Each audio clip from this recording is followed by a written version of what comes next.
Hey, George. Hi, AJ. Hi, Jim. All right. Hey, guys. Hello. Good evening. Oh, so you have a quorum. You sound surprised. Well, I mean, poof, just like instantly. It's perfect. Often sit around waiting for quorums. Yeah. George How knows are you about feeling, that. Becky? Are you recovered? Today, I feel so much better. Monday and Tuesday, I was negative on Sunday, but I didn't realize how exhausted I was till this morning, Yeah. and I woke up with energy. Good. Oh, I'm glad. Yeah, so I'm feeling good. And I got the new booster today at UMass, and it was quite busy. They had, I think, 200 appointments today. Wow. Yeah. They doing that at the health services or at the campus? They're doing it. They have a vaccine clinic at the campus center. Mhm. I gotta run get some. Okay. I think it's been walk-ins, but right now with the new formulation, I think they're doing by appointment, Ah, but it's pretty easy to make one. Yeah. uh-huh. Oh, Georgia, I think you're muted.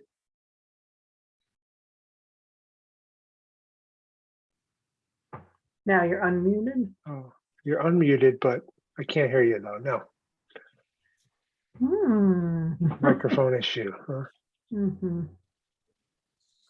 Oh, off he goes, trying to All come. right.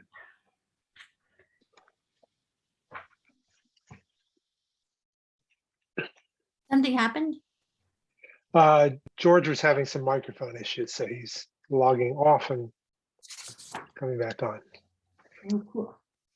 All right, we got Jim Walton. Here comes George. Melanie said she would be a few minutes late, but I'm expecting Bob. Mhm. No, your lips are moving. We cannot hear you. Hmm.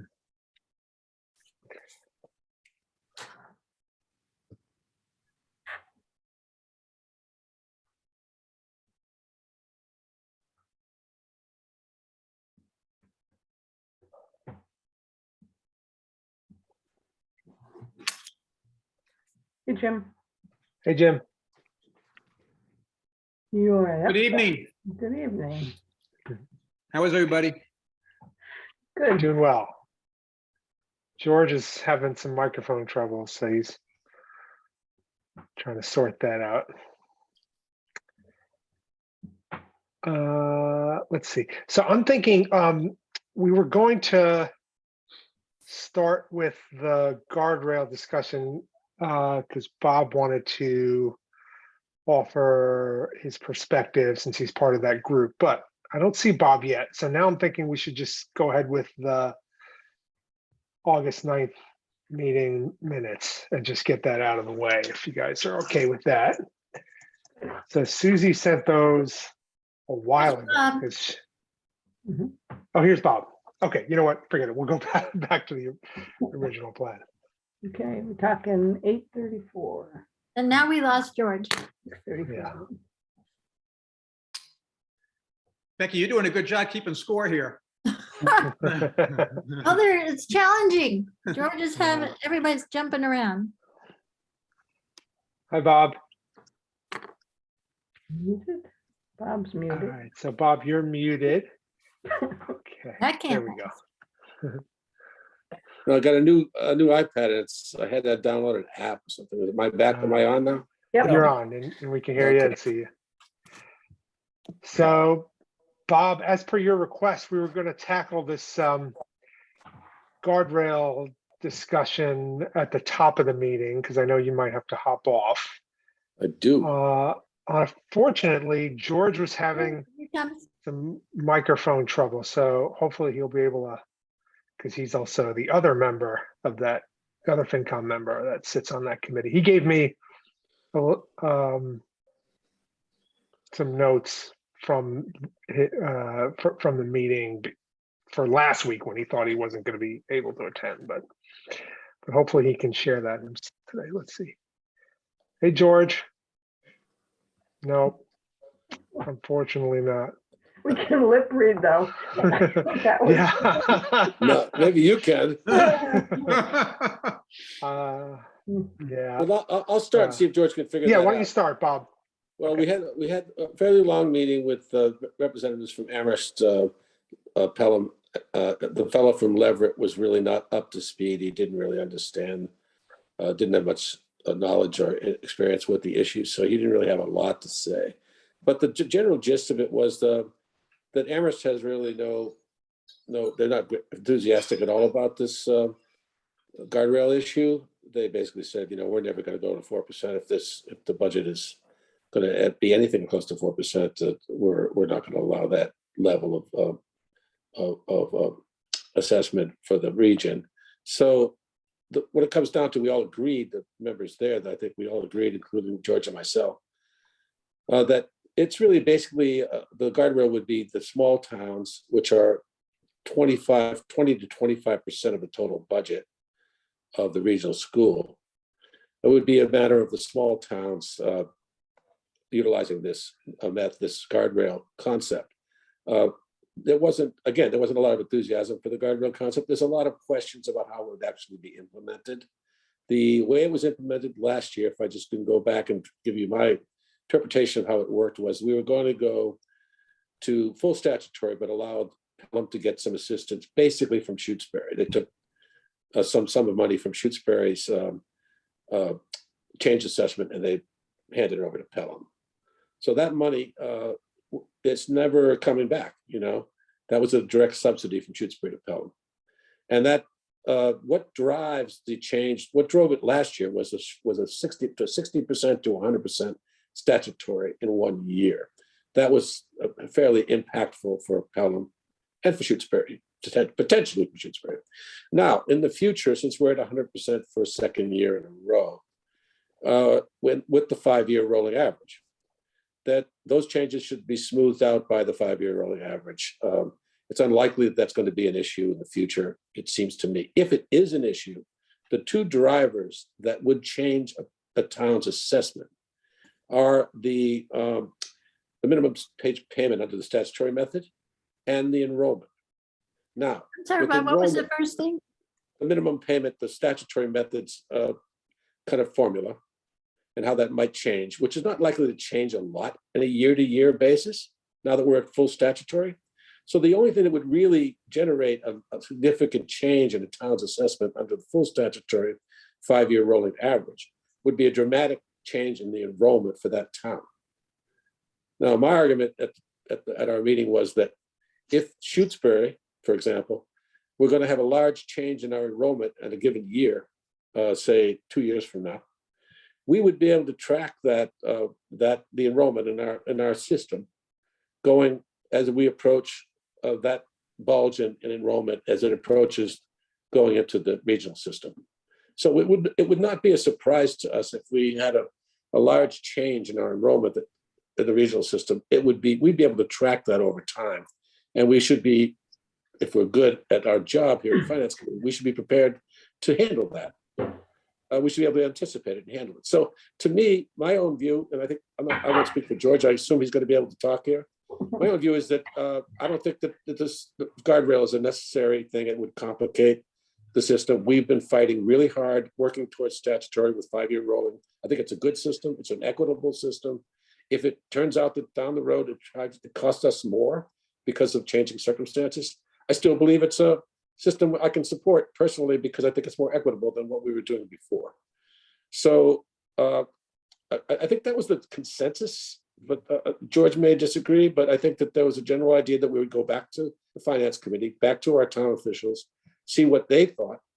And that's what we're here to do tonight, at least with the FinCom, and see what the sense of the FinCom is, whether if we do have another meeting, we can report back to this subcommittee about what the town of Shutesbury thinks about this issue. So that if there's any questions you want to direct at me, or George wants to make a statement, maybe he's now audible. I don't know. I don't know. Am I audible? Oh, yeah. Yeah, Yes, you you are. are. I had to reboot my PC and I lost so much stuff that I had open that I hadn't saved, but that's all right. Oh, no. No, it's fine. It wasn't anything I needed to save. It was some edits, but actually some of it, I might be okay. Anyways, no, I think, yeah, there was no traction across the 4 towns. Basically, everybody agrees if we have a method like this where changes happen modestly, that is slowly over time, because we're averaging income requirement and the pupil counts, then it's not likely to happen. And of course, Amherst said, 4%, that's crazy. We're never going to go to 4% for anything. So Amherst basically had no interest in this. So I think Bob's points, the ones I heard when I got back on, absolutely true. For me, the caveat would be, I think, Bob states that as we get closer, as the years go by, we should be able to plan for the 4%. I agree with him 100%. I do think that we might run into a 4% issue someday in the future, possibly because our population has a big bubble, from what I can tell, in the preschool and the kindergarten. As Bob said, we can plan for that. I mean, that's why we want to do long range planning. And so, one thing I said during the meeting was, I'm used to going to these regional school assessment meetings where we try to work things out and we try to come up with ideas.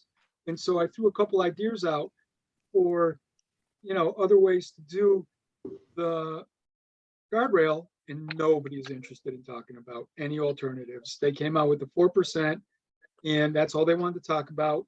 The way it was presented by Doug is if any town has the 4% limit, the additional increase that they would have had to pay above 4% automatically gets cut from the budget.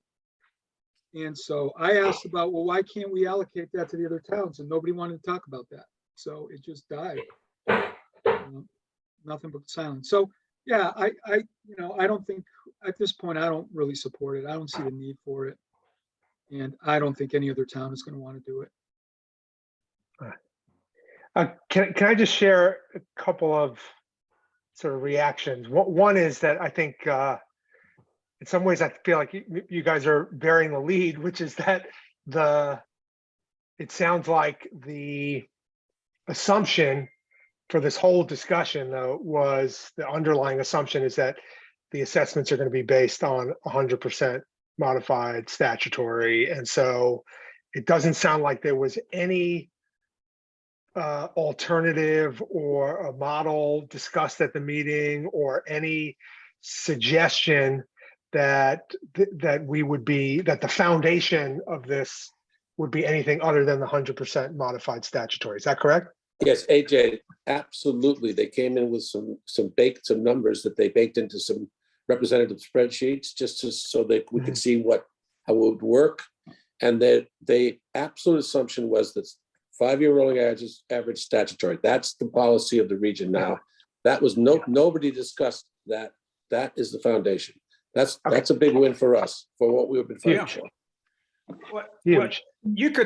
I think we talked about this in the past. I think you could see the 5-year rolling average is a guardrails in itself. Exactly. I mean, I view the guardrail. Bob, I'm a little confused with, you said something at the beginning, Bob, about they were moving towards the 3 small towns, addressing or working together if there was an issue with going over 4%. But ultimately, did you end up decided not to go down that track? Or well, in fact, if there's the 4% guardrail was initiated, the only towns that would be affected by it would be the small towns. Yeah. And if there's a budget issue, which there always will be, and we can go into this later in the year if you want, Amherst is 75 to 80% of the budget. If for us to make up some deficit in the general budget requires heavy lift from a small town, because if Amherst wants to change the budget, we have to give 5-10 times more than they do to make up a dollar of theirs. We're going to hit our 4% if that happens. We're going to hit our 4% really fast. They're not going to ever hit it. The other thing that Amherst is doing, I'm not sure how it works. Maybe Susie can get some insight into this. But Amherst is saying we're only going to give 1.5% this year. That's our guideline. That's the limit. But they've already given raises to people of 3%.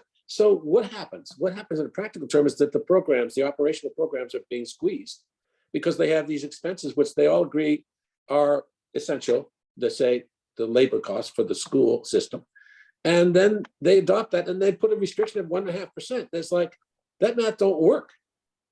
So what But has to isn't give that is they- 1.5% usually? Isn't that sort of just kind of their opening? Yeah, it's their opening gamut. bid? They go up to as high as 2.5, the highest they've gone up historically, right? Basically. Yeah, Bob, I think there's Jim? something else with that increase, that wage increase. I mean, this is something not just related to the schools anymore, but inflation. Inflation is probably going to be an issue for us in general as a finance committee as we go through this year and how inflation might impact us with regard to different types of costs, whether it's wages or other types of costs. Yeah, exactly. I But, don't want us to get if off you- track. I don't want us to get off track here, but I'm just thinking that's probably one of the reasons that Well, they're looking at a higher wage increase.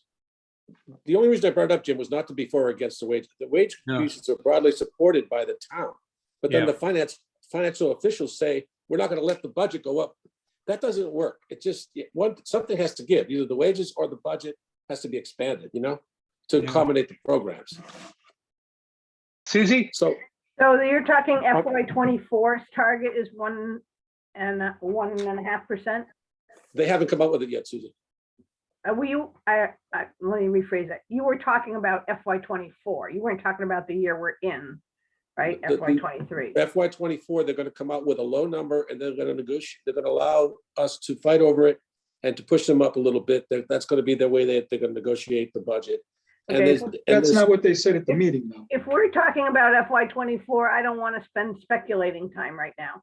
right. We'll see it as it holds into view, but I don't need to spend time on that right now. Okay, I only brought it in because that's an issue for the region and that'll be an issue at our meeting when we talk about the budget. But as far as the statutory method goes, I think we're good with the system that we've evolved into. That is the 5-year rolling average statutory method. And that's the foundation principle of the region now. Okay. So can I offer just kind of like a summary, potential summary position for the committee, and you guys can give me feedback if anybody disagrees, but it sounds to me like essentially, our priority was moving and getting to 100% modified statutory method. We're there, and there's no reason to indicate we're going to deviate from that. So that's that was our goal. It's accomplished. The guardrail was kind of measure that maybe made this transition a little more palatable to other towns last year. If that's the case, it accomplished the goal because we got to 100% modified statutory. So it doesn't sound like anybody on this committee views a 4% guardrail as something that's essential to our town and our goals. Is that accurate? Is that fair? Yep. Okay.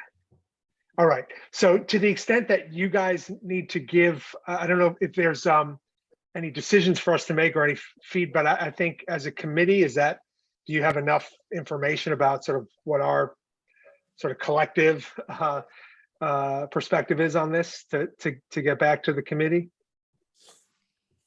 Maybe I should make a motion that we say there's a consensus. We support the 5-year rolling average modified with the 5-year rolling average of statutory, and that we don't support the guardrail unless there's more details provided or something like that going forward. Well, What do you think? Specifically, I think we should just say we don't support the 4% guardrail. Okay. Yeah, because this is the guardrail committee. So I think that's Right. that's the sentence. We don't support a 4% guardrail.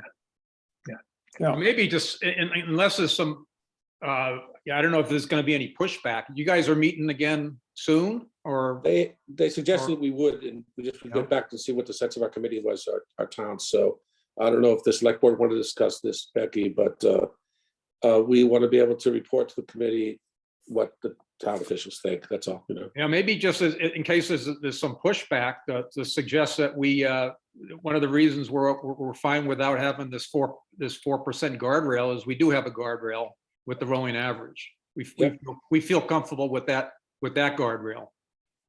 Yep. Yeah. So is the motion, we don't support a 4% guardrail, the rolling average full statutory provides a guardrail. Okay. I'll I second think that. all we need to say motion. is we don't support the 4%. We don't need to get into details. There's a lot of reasons, that's not the only reason. Right.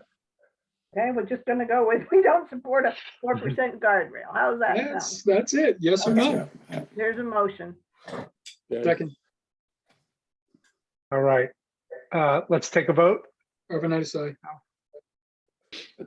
Groves, aye. Hemingway, aye. Cashew, eye. Mosier, aye. Walton, I. Okay. Let's see. We just have 6 tonight, right? Okay. So motion passes Mhm. 6-0. Okay. Thanks, Bob and George, for participating in that committee and sharing what you learned. Okay. You're welcome. Let's go.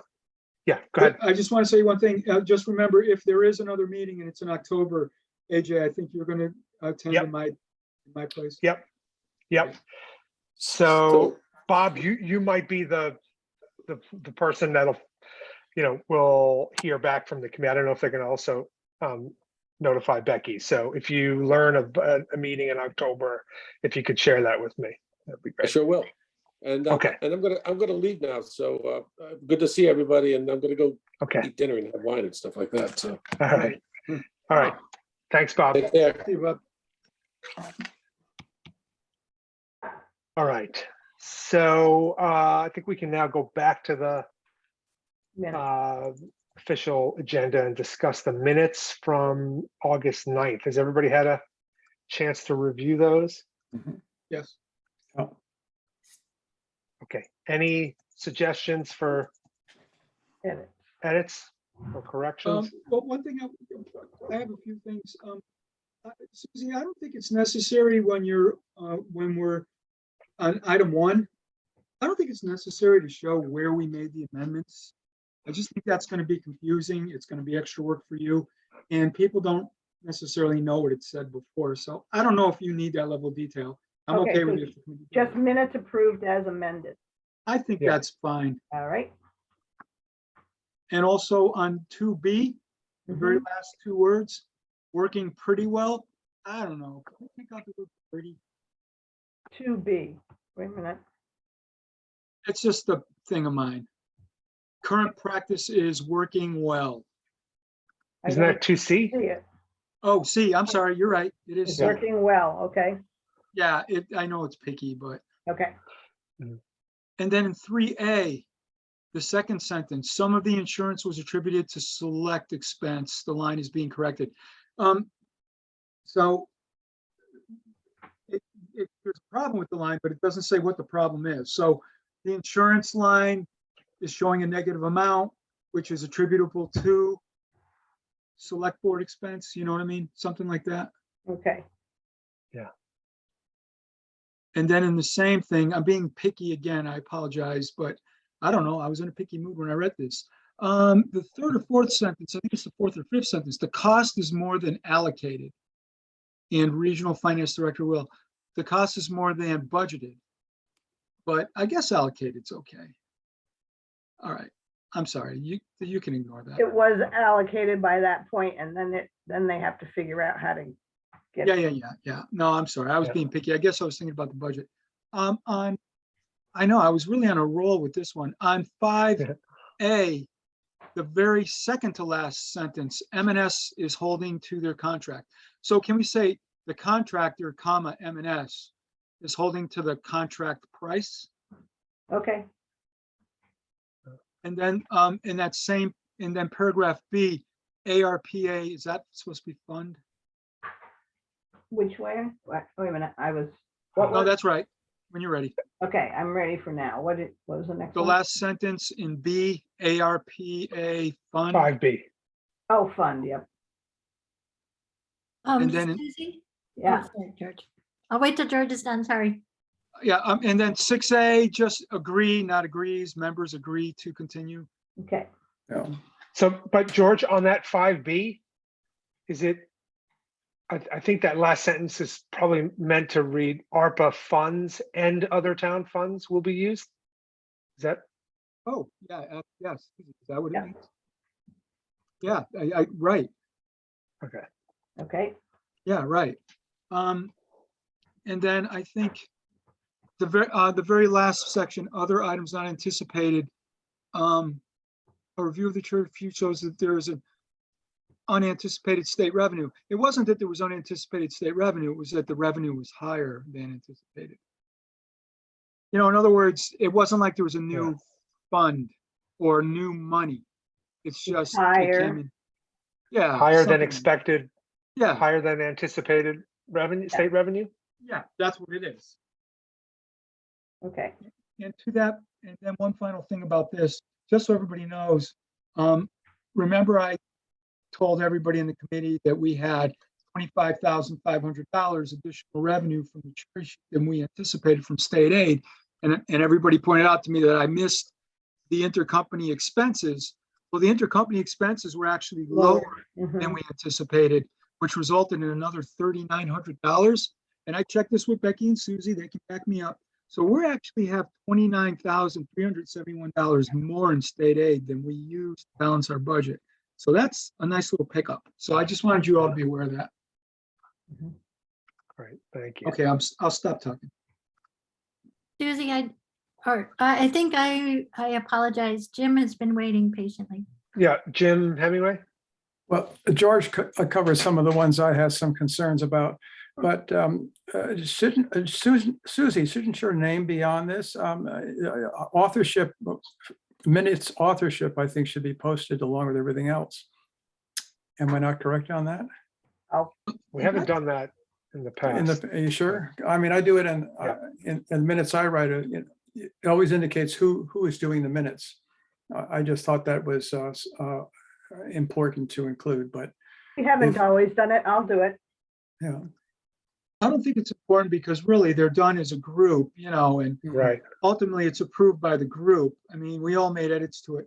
I can just tell you, I've never done it. I've been taking the minutes on the personnel board for a long, long time, and I've never done it. It's not a Okay, legal all right. There's requirement. also, if you go to the finance committee website, it shows Susie as the secretary, right? yeah. I think George's point is the important one, which is that it's, I mean, Susie drafts the minutes, but, you know, we as a group provide feedback and discuss changes. And so it is, I think it's pretty accurate to say that, you know, the minutes are authored by the committee. Even though Susie does do most of the work. It does 99% of the work. Yeah, you know. Well, let's just stay with our precedent, which is we haven't had a signed off, a signature at the end. We'll stick with that. Becky? Okay, number 5A, the company is not M&S, it's MAS. Okay, Yeah. all right. Okay. Any other edits from any committee members? And Susie, Yep. you also say National Grid moved its pole. They moved the lines, that AM pole is still there. Move the Half the line. pole is still there. Okay, They moved the wires. They have yet to remove the pole.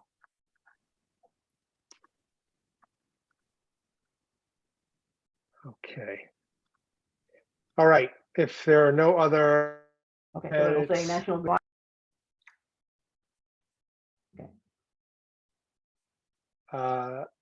I'll make a motion to approve the August 9th, 2022 meeting minutes as amended.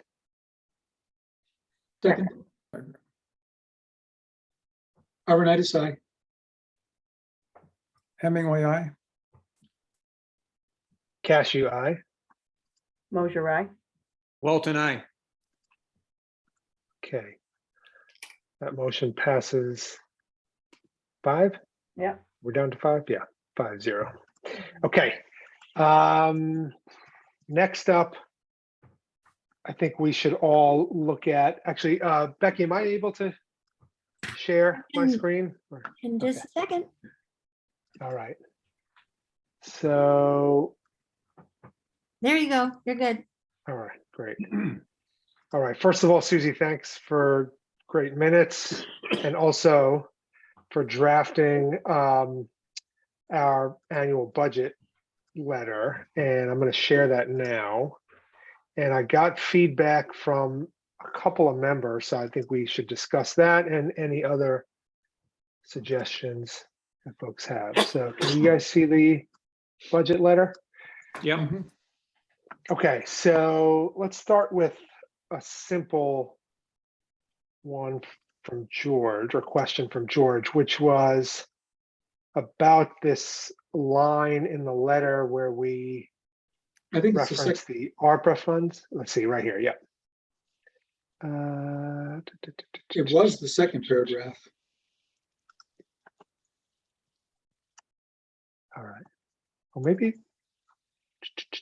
All right, George, I wonder if that got taken out I wonder, because I don't see it in here. So yeah. there I don't was a either. line, maybe Susie, you might be able to clarify. At one point, I guess in a version that George was looking at, there was a sentence that read, American Rescue Plan funds are becoming available. How those funds will be utilized is still in question. That's If the you have old, specific that's the old one, right? 23. Oh, I was reading the old one. Okay. Yeah, 23. Got it. That explains That's why it. I said Okay. all the years needed to be fixed.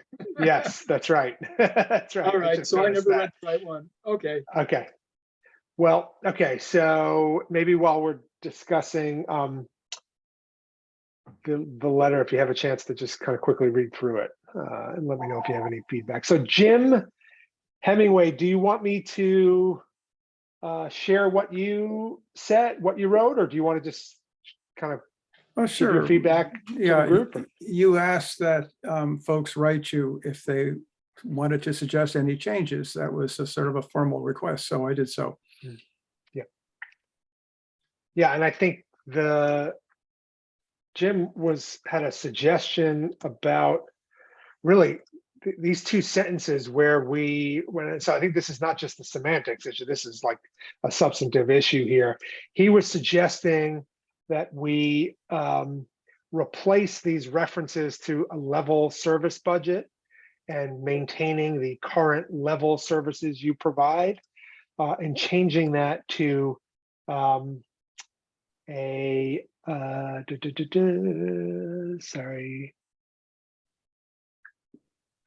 level funding budget. So I guess the point being that Jim thinks our letter should encourage departments to propose budgets that are not level service, but level funded from FY23. Is that fair, Jim? Is that? Yes, it would promote, I think, a little bit more serious look by department heads on the money that they wish to get from us. I think it would stiffen our request somewhat significantly. All right. So just a question for you, Jim. I mean, I think just to be clear and transparent here, right? I mean, that change would imply that we are asking across the board all departments to cut services in FY24 in order to accomplish the goal of presenting a level funded budget. Is that, I mean, are you comfortable with well, that not necessarily. It's an attempt to try.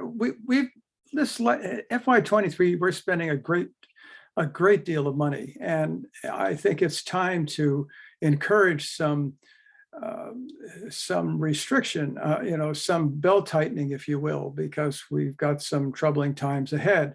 And God knows that certain things that we're about to spend money on are going to get a lot more expensive in the near future. So I think it would be a good time to ask departments to be more critical of the way they spend money, and this might help us out. It would certainly be appealing, I think, to Shutesbury taxpayers who would, I think, be very supportive of this gesture. Okay. Hi, Melody. Just to catch you up, we're discussing the annual budget letter. We've got a draft of it up on the screen here. And Jim Hemingway had emailed me a suggestion that we modify these references to level service budget and maintaining the current level of services you provide, changing that to a level funded budget. And so my question to him, I don't think we can avoid the implication that that change would be asking, essentially formally requesting all departments to, across the board, present a budget that had a cut in services. So do other folks have a reaction, a response to that suggestion? Yeah, I mean, I personally want to know what the managers think they need to run their departments.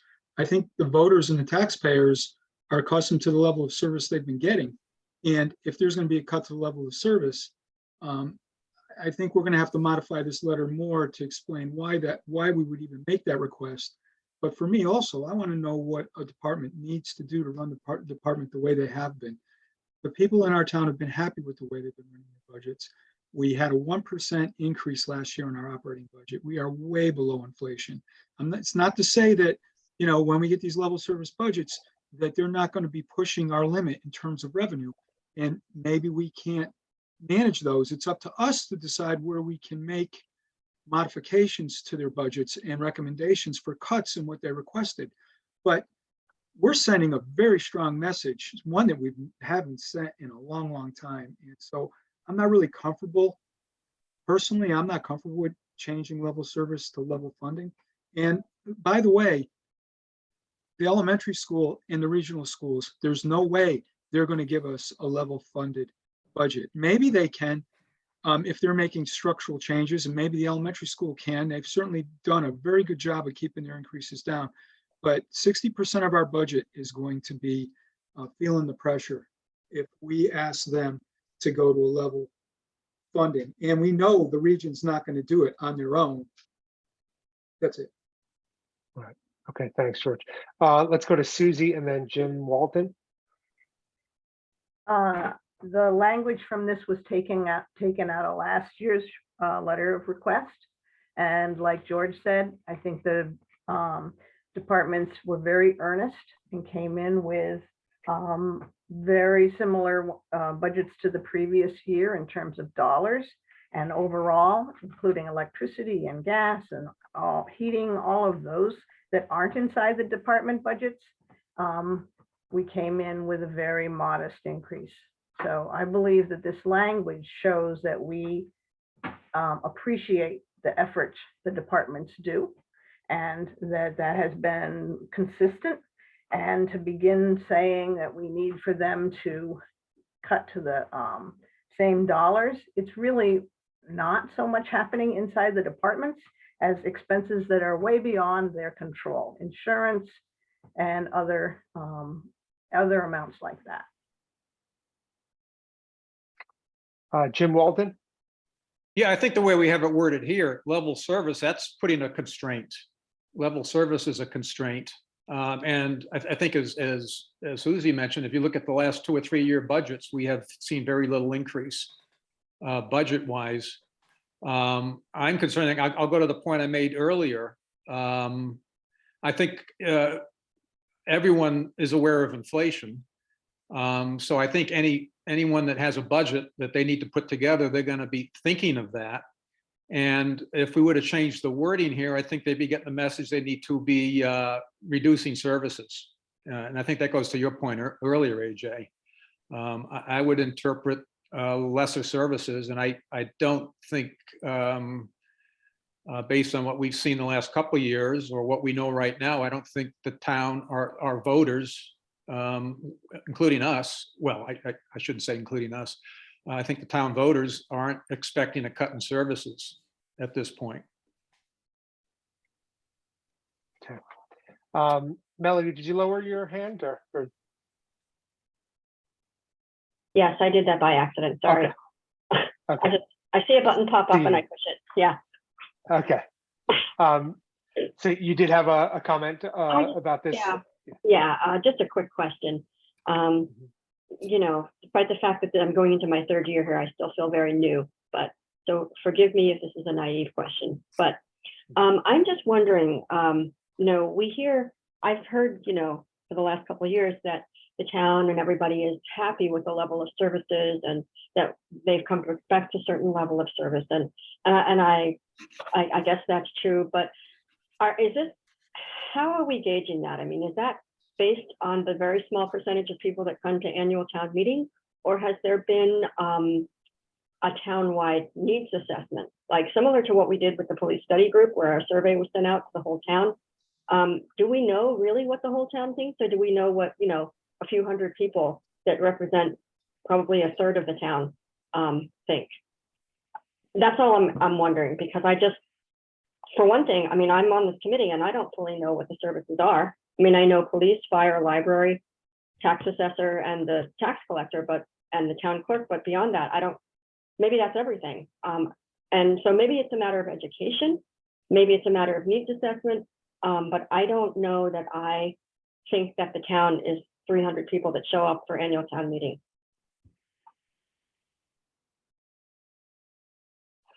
I think just, Melody, to respond to that, I mean, I think it's fair to say that, yes, that when we hear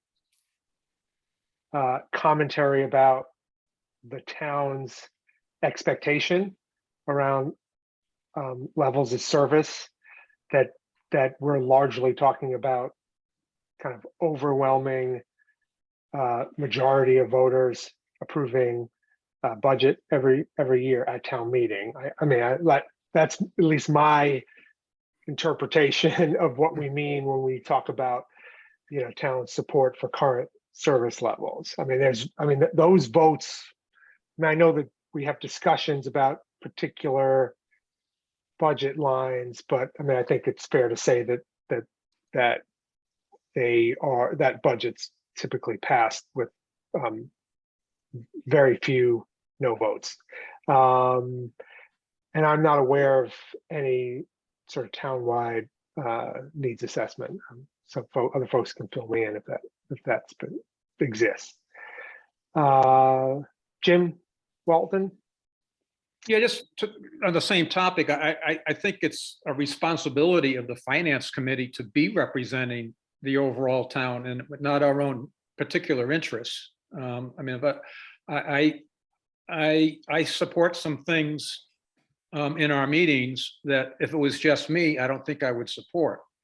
So however we all define understanding the town's need or expectations for services, however we define that, whether it's through town meeting or through however we interact with our other town members, I really think that's a prime responsibility for the finance committee is to understand what the overall town expects and that we're trying to find a way to deliver those expectations. Gotcha. Melody? Yeah, I mean, I can definitely be on board with that. I just don't understand, and it may be naively so, you know, like, I feel like if the police study group felt that it was important enough to know what the whole town thought by sending a survey to everybody, I would think that would be even more exponentially important to know what the town thought about all the services, not just the police. And so, I mean, again, I feel like, you know, I mean, maybe to extrapolate this out, I mean, the Congress, the senators in Congress, there's 2 from each state. Do they represent what every constituent thinks in their state? Probably not. But to your point, I know they have to understand what their constituents want. And so I guess my question is, why don't we try to find out what our constituents want beyond the people that steadfastly come to annual town meeting and vote for the budget, because we are providing reports encouraging them to vote for the budget. You know, how many dissenters are there going to be when you have pretty much the entire finance committee saying, hey, we want this budget to pass? I mean, a lot of people don't know the depth of the issues. I mean, I sometimes feel like I barely do, let alone sort of a lay person. So I guess I just feel like I would love to know like exactly what the services are. And I would love to see every town person who lives in the town of Shutesbury and pays taxes be asked, well, what do you think of this service? What do you use this service? Would you find this helpful? This service costs you this much. Do you think it's worth that? I think that's a fair sort of point to bring up. And maybe Shutesbury's already done it. I mean, I'm fairly new to the town really, so maybe it's too soon to do it again. Susie, did you want to respond? Yeah, a couple things. One is the police study group had an over 20% response. And the response was, we like the services we have. There are people who don't come to town meeting because they also agree with it and they don't need to show up. So we don't know who's not showing up. Could be people that are comfortable with the FinCom's work, could be people that are having an issue with it. If they have an issue, it's their responsibility to come. And also we have meetings and minutes, and they can write to us or talk to us, which we do get that. But it's hard to assess all of that information. That's a pretty deep dive. And in terms of what the services are, they're what it is to live here in town. And so, you know, we know that we have schools, and we know the schools have a certain amount of approval. And we know we have people doing work in offices that a lot of people aren't going to spend a lot of time trying to know what an assessor does or what a town accountant does. If they feel comfortable, they probably either come to town meeting or don't need to because they feel comfortable. I don't think a survey, especially after watching the police study group, I don't believe a survey will give us more information. We can continue to encourage people to come, and we can also put information out there, which we do. George, then Melody, then Becky. Yeah, Susie said a lot of what I was going to say. We do send the budget out. We send out the budget report. Everybody in town gets it in their mailing. So everybody gets an opportunity to see it and to look at it. It's our job to do the deep dive into why departments are asking for what they're asking and to ask the hard questions and see if we can do anything. We represent taxpayers on two sides. One, we don't want to increase taxes. None of us likes paying taxes.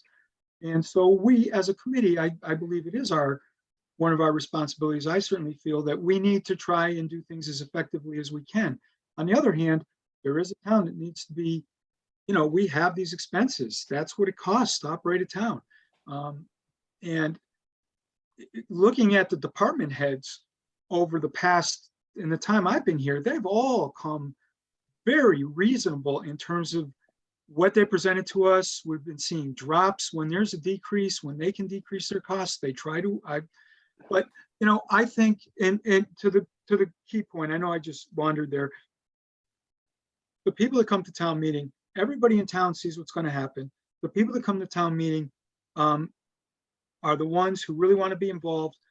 I understand that there's some people that might want to come and probably can't every year, but I do think that the people that come to town meeting, we do get enough that we have a fairly good sample size of what the town thinks.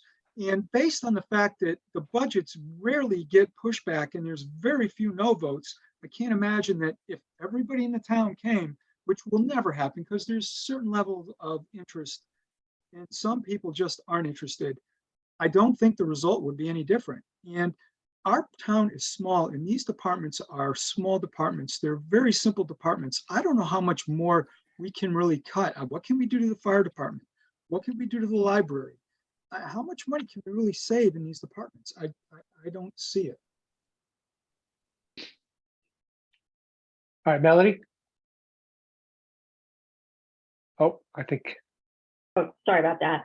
no problem. I don't mean to belabor this at all. And I really was asking in earnest. I'm not trying to be difficult or anything. I'm just trying to ask.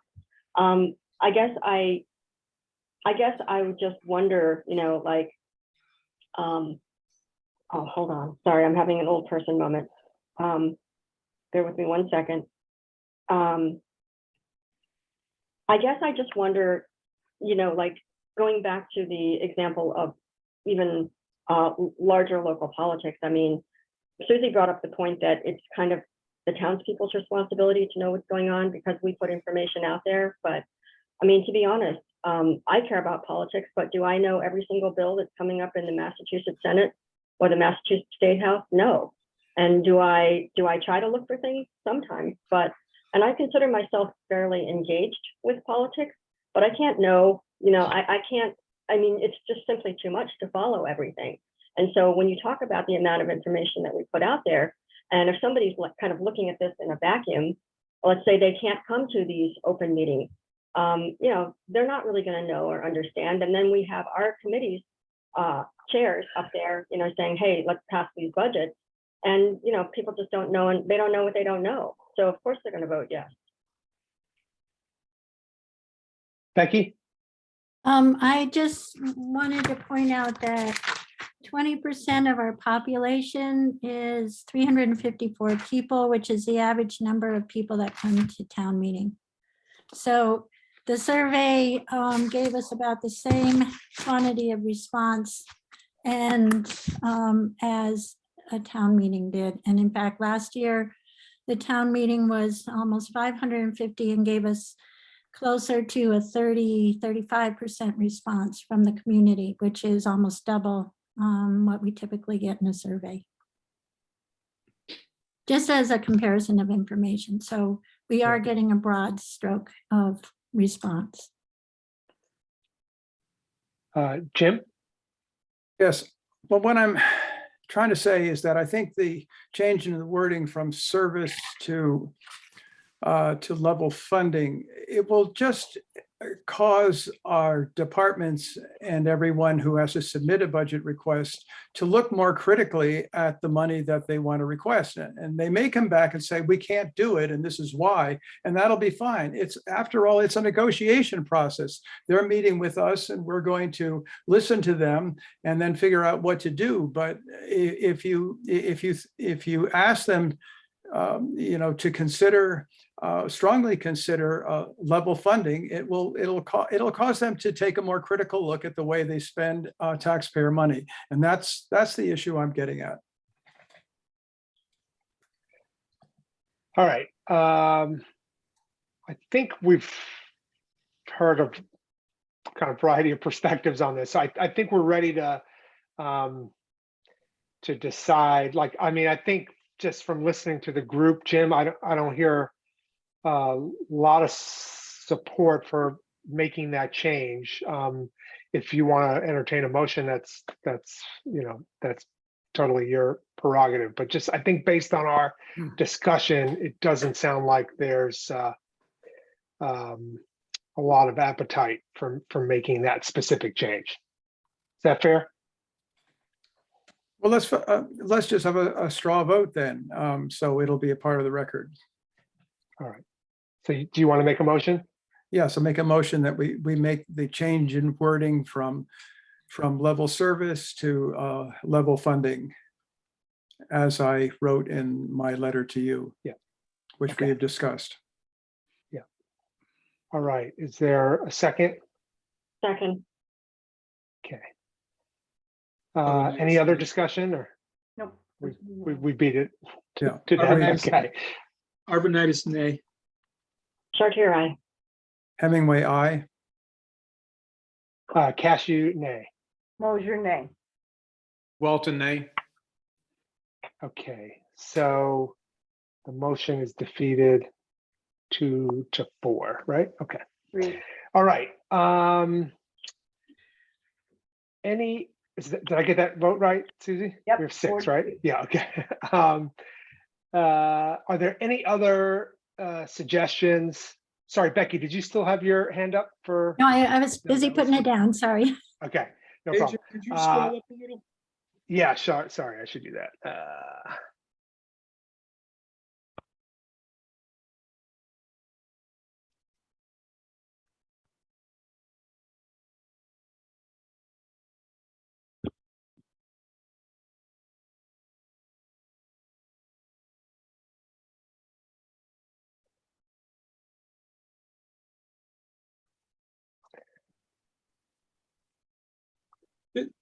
So this paragraph attached is the FY budget request form. At the very end, you say Right. your full application for capital items must go to the capital planning committee.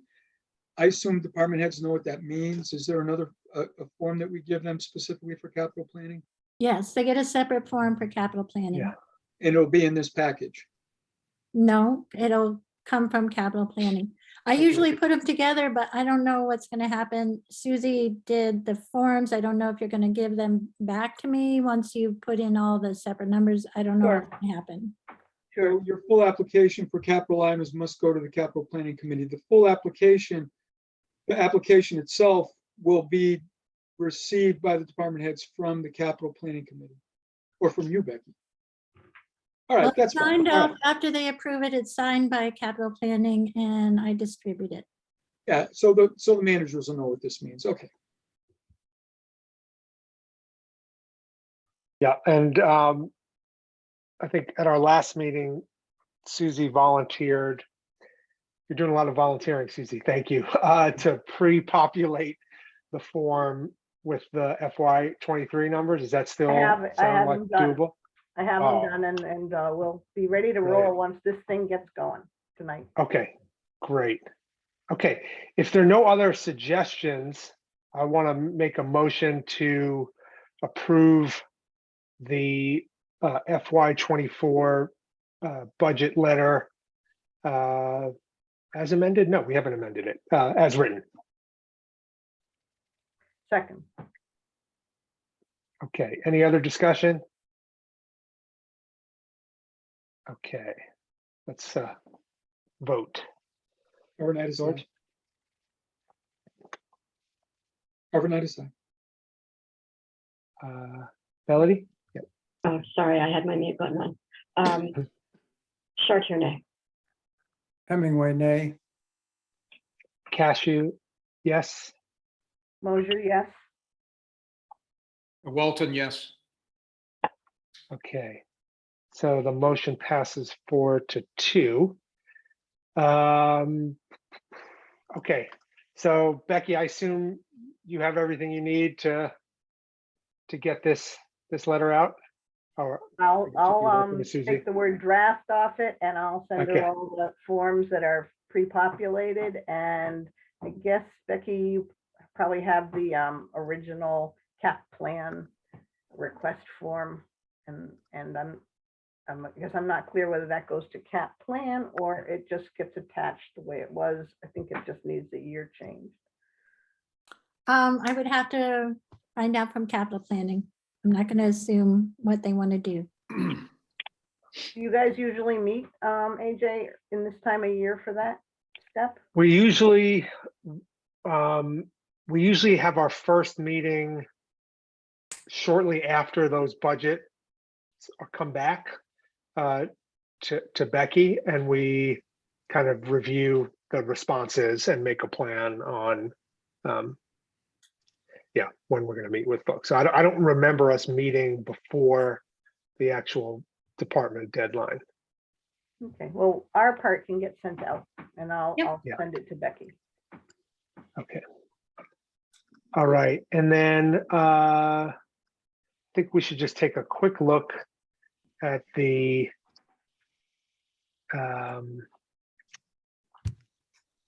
calendar, the sort of proposed meeting calendar. Let's see, I think everybody should have that. I'll pull it up on my screen. All right.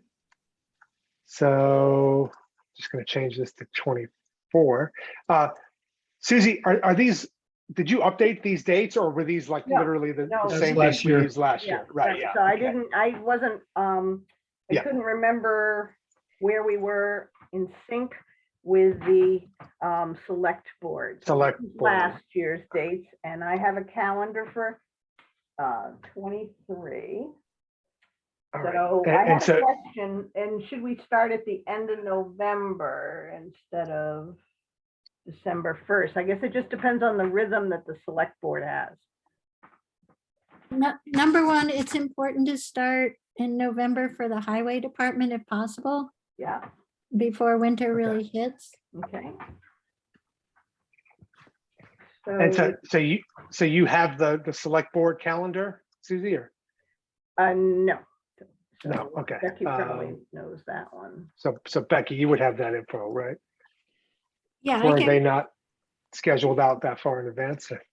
it's, no, the warrant weeks are all established, so Okay. but I have to mark up a calendar to figure that, and I don't have, I don't have Okay. one past December at all.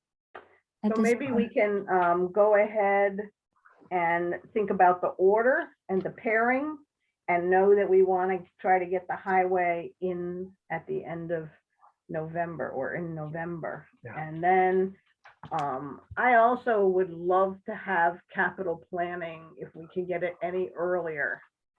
Yeah, it was kind of late last year. Yeah. Yeah, so maybe we see it in a calendar here to get them Okay. earlier. So, the one question I had about order was whether the elementary school is too early. Like, do we actually think we would have a budget from them? I mean, Susie, you would know better than anybody. Yeah, they did that last year. They had it They've in. done Okay. that every year. Okay. Yeah. Yes. Okay. Yep.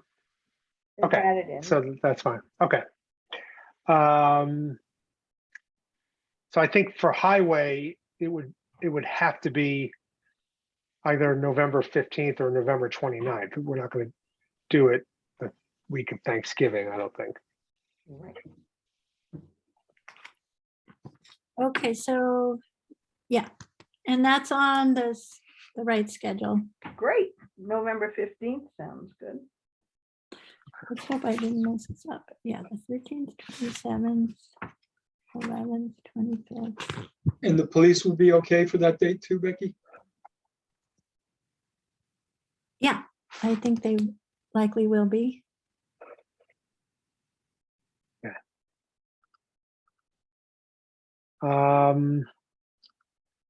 Do we think we could do fire on November 29th? Or is that, and library, or is that too soon?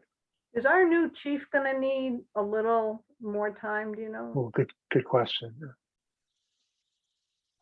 I think we should shoot for that.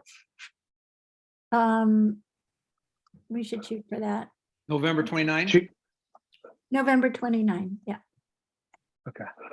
I think it's a librarian who might have trouble because it's coming up very fast and she has to have hers approved by the trustees. So it depends on her meeting dates. So that one might have to move. Mhm. All right. Do we want to put that So- on 1st of December or? leave Yeah, it let's move it back to the next meeting. to the solo fire? Well, you're up to just, so it's December 6th. That would be or December 13th. And then we can have the, 13th. and then the second meeting in December, if there's gonna be one, would be our open meeting. Mhm. So something like this, we do fire on the 29th by themselves, library on December 13th, Yeah, Good. and and then an open date on, the 27th. That'll think be any- the 27th, AJ. Yeah. But is there really any, like, if we had to, would people really be prepared to meet on the 27th? Probably Probably not. not, right? And a lot Which of makes me people, think, a lot of employees are probably not even gonna wanna work that week. yeah. I mean, It's I a would good almost opportunity for us suggest, to catch up. what if we did the 20th as an open date if we need it? I have one week. that's a select board meeting. That is, okay. All right. And I think before, I- you're probably even better off on the 27th after Christmas than you are before Christmas. People are more crazy ahead of Christmas. We could Okay. also try a Wednesday, the 28th of December for open, Why do you need to change it to Wednesday? because there was just a discussion about the 27th being pretty close to the holiday. But I don't, Yeah, I'm just offering a possibility. Oh, okay. I just have a feeling, well, I can say for myself, I have a feeling that week in between Christmas and New Year's Eve is going to be unlikely that I would be able to attend myself. And I just wonder if that might apply to other folks too, but So Yeah, Wednesday, the right. 21st is Susie's suggestion, right? Wednesday, the 21st. that would work for me. What do you think, Becky? He was thinking after the holiday is a little easier for people, but Yeah. If you think that'll work, do it. I know Okay. there's gonna be more Wednesday meetings coming up, but that's okay. Let's leave that for now. Well, And then then we'll- hopefully it doesn't happen. right, open can be closed. and then I think that means we could then restart on the 3rd. But is that going to be too early for the elementary school? No. No, that's like Becky said, that first week of Yeah. January, they're usually ready for us. Okay. We've met on the 4th and the 5th in the past. All right. So then we could do treasurer assessor on the 17th. And then accountant, collector on the 31st.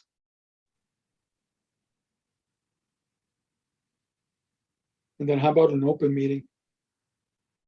Well, can we the- get the capital planning? Now we're in, at the end of January. Could we get them to, can it work out for the cap plan to be in February sometime? Yeah. I So what just if we want you guys- did? Okay. Yeah, I'm sorry for interrupt. I just want you to realize that the capital planning is usually subject to information timeliness, how quickly departments can get information, like the highway department, when they're trying to source out equipment these days, it's taking forever. So just so you can plan for it to be early, but that doesn't mean they'll have information at that point or be able to report anything. Is that specific to highway, that issue, Becky, or? No, in that's the everybody. It's everybody the last year. I mean, it's Yeah. getting order, buying things, things are so delayed. People aren't trying to sell. Yeah, It's just really tough to get information. All right. We should probably put an open date in here somewhere, right? Yeah. Maybe after the 28th. Well, I'm wondering if we should put one somewhere in between. We've got Capital, 5 meetings yeah. between open and open, and I think the point of an open is to give us a break from Yeah. meeting with department heads so we can take care of other business. So I'm wondering if we should move the accountant back, for instance, or the treasurer back another week, or probably, you know what I'm saying? I mean, the whole point is we're Yeah. gonna be meeting 5 weeks in a row, and all we're gonna be doing is meeting with department heads and have very little time to do our business, which means we're gonna be running late every meeting. Hmm. So I was Yeah, I wondering hear if, you. that's just a thought. I'm not sure. Yeah. What if we did this? If we moved the accountant and collector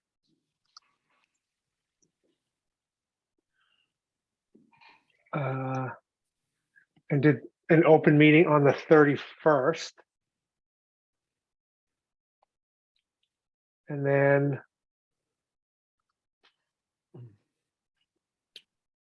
March 14th is our last one. yeah, March 11th would be.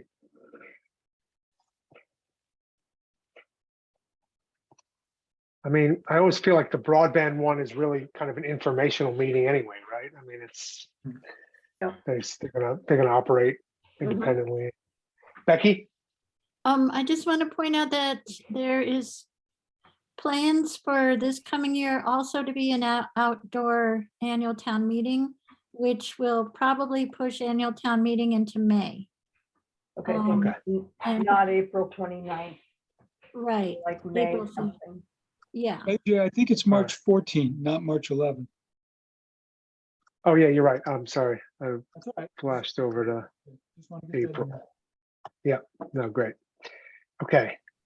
So, I mean, I sort of feel like, can I just put TBD for the last two items? I mean, because that's all going to be driven by when Yeah. annual town meeting gets scheduled, right? Yes, Right. I agree. But I kind of like that this at least puts us a couple weeks earlier, right?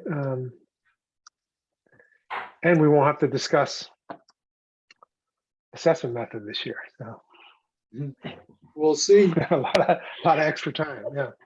Okay. How does this look to folks? Good. It's good to me. Okay. Give it a shot.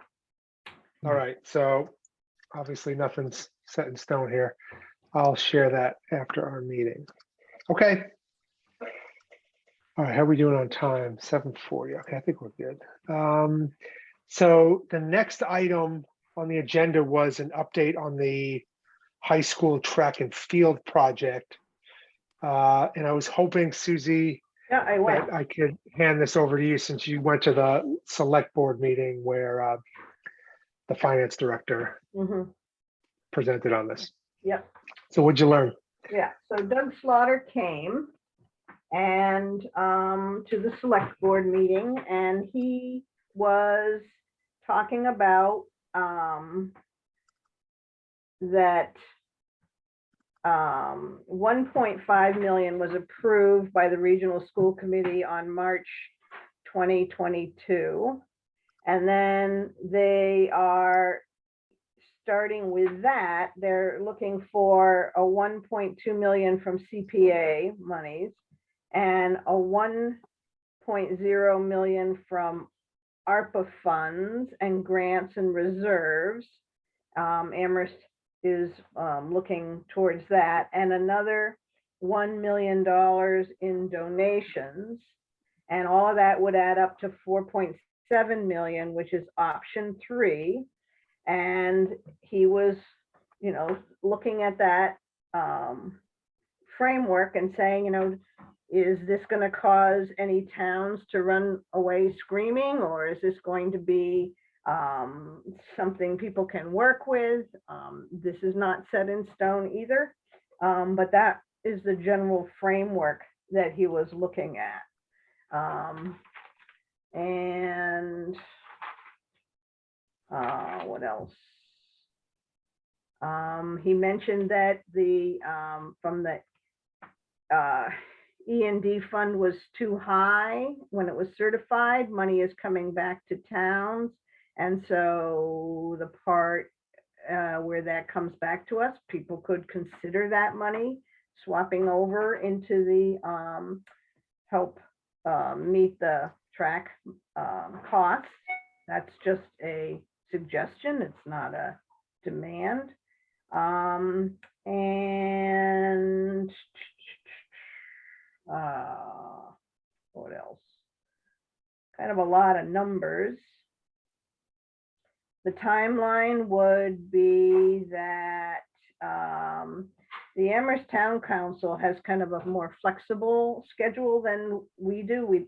They can meet and make decisions anywhere along the way. The town of Amherst has already committed $958K from their CPA. And So that 958, that would be part of the $1.2 million of yes, CPA funds. That's the target here. yes. Yeah, that was going to be my question. So the other 200,000 plus, is that from other towns, or is Amherst expecting to get up to 1.2 million? No, that's the other towns. The other That's all, town. that's all towns. Yeah, if you look at the handout that came out of that meeting, that Doug, I guess Doug did this. The second to the last page has a real good breakout of each town's total responsibility and how it breaks out across the different funding sources, taxation, CPA, others, and donations. Right, Okay, yeah. yep, I found that to be really helpful. that Yeah. one right there. And so Susie, if I may, my question is, so Shutesbury's total obligation, Shutesbury's total cost would be 230,000 of the 4.7 if we were to proceed with option 3. Yeah, And do we have to fund it the way it is on this schedule? Or can we decide at some future point in time how we want to fund the 230,017? these were just suggestions. He was very clear about that. It was sort of like giving people a talking starting point. And he wanted to hear if there was any town going to say absolutely positively not. That doesn't look like what's happening. Everything is, we all know that we're in a time where things aren't as set down as we like them. So, which option they're choosing is not settled yet, but this way,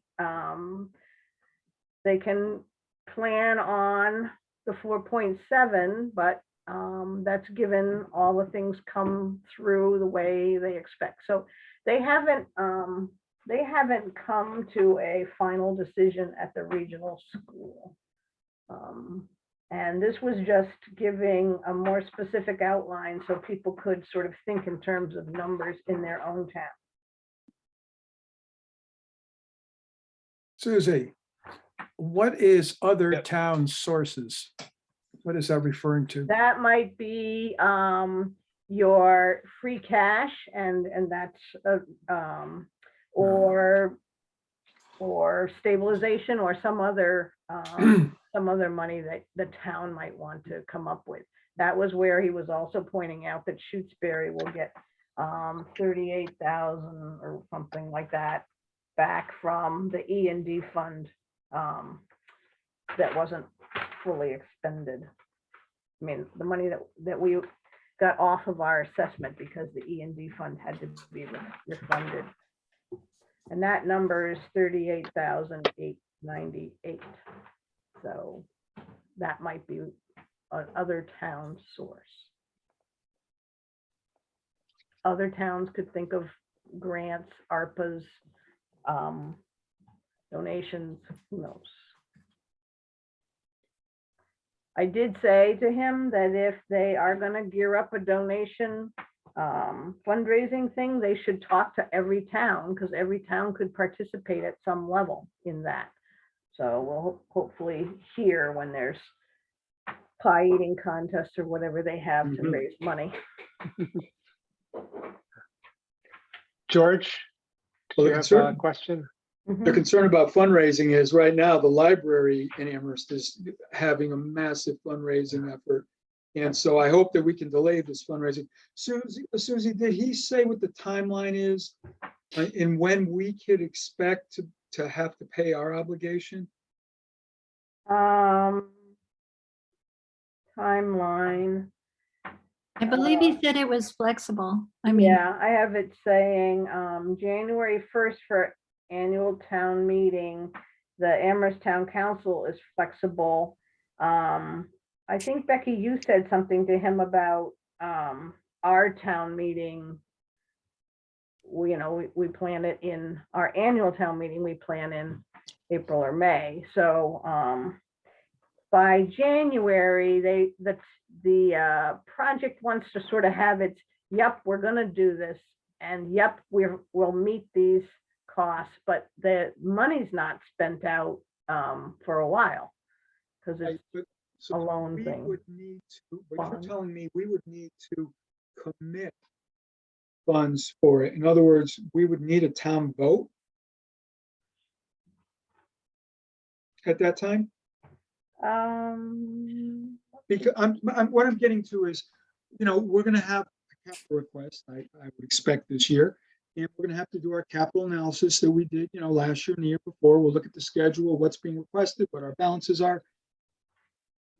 We should fit this into that, is what I'm hearing, is what I'm thinking. And a final point I want to make is, I think we need to decide where the 230 comes from and nobody else. So 106, 84, 39, those are numbers they put together, but I think we're the people, we're the committee that's going to really look at this and say, what can we afford? Where can we get it from? Right. Or we can't afford it and there's no place to get it from, whatever, but that's up to us. So I don't take any stake in those numbers in white, only the one in green, the 230. I'm done. Well, George, just on that though, I mean, isn't it at least one component of this, the CPA funds? That's probably a conversation with us and CPC, correct? Right, we'd have to coordinate, wouldn't we? Yes. Yeah, I feel like He at some said point in that the process. they would put in the CPC request. That's how that goes. It doesn't come from the finance committee. It comes from I the see. project. And they would put that request in. So I see. are they going to put in a dollar amount with that request? I They don't have to. Presumably, right? say So, yeah. I hope that we can look at the overall financing for the town and help the CPA or the region decide what's the right CPA amount, given our circumstances. There's probably more to it. It's probably a little more nuanced too, but it seems to me, the finance committee's job is to determine how to fund things. And if the CPA is involved, is that the right number? Is that what we want to do? I just think we should coordinate. At this time, I'm really. So we actually might want to make sure we have a time to be looking at it. I'm not familiar enough with going through something like this. And I know Becky brought up the fact that our annual town meetings are when they are. And Becky, did you get a sense from Doug what that balance between waiting till annual town meeting and what they would like to know as we're getting closer to it? Well, he talked with me, they want to figure out the CPC process, because they can do what they need in Amherst by January, and in Shutesbury, the timeline goes into April or May for the CPC funds. So he was trying to sort out, but they hadn't formalized, exactly what amount was going to go to local taxation. They're trying to get feedback so they can put this picture together. They're not firm yet, George.